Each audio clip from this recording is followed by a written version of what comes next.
Let's get to our own forecast because, we saw some brush fires turn into wildfires over the weekend here. Not a lot of rain, Steve. No, we need a lot of rain. It's been so unbelievably dry here in South Florida. So we are going to pick up some showers and storms, but most of the active weather has been along the Gulf Coast. So the Gulf Coast is getting most of the rain and the Atlantic Coast not much. And over the next several days, 5 to 7 days, we'll continue to see that pattern.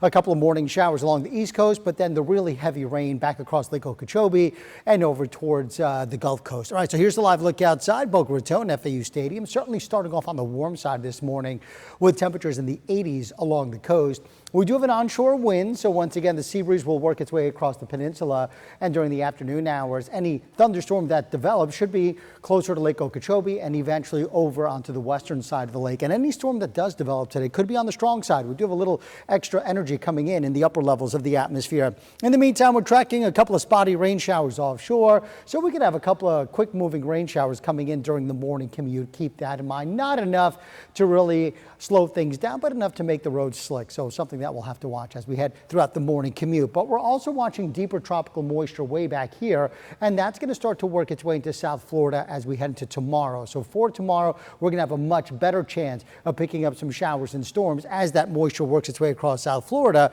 But by the time we get to Wednesday and Thursday, much drier air returns and rain chances really start to come back down again. Now, not only we'll be watching that drier air, we also have Saharan dust that will be moving into South Florida. So that's Wednesday, Thursday, and Friday. We're going to have that Saharan dust sitting on top of us. So basically, as a result, really not much rainfall around Wednesday through the end of the week. The best chance to pick up some much needed rainfall will be tomorrow as that deeper moisture moves in. So here's Vipercast during the afternoon hours. This is around 3 p.m. Any active storm, again, will be along the Gulf Coast, not much along the East Coast metro areas. But tomorrow, here comes that deeper tropical moisture. So we'll have a better chance of seeing some widespread showers and storms, including up and down I-95. Then as we head towards Wednesday, that drier air returns, and once again notice along the East Coast plenty of sunshine.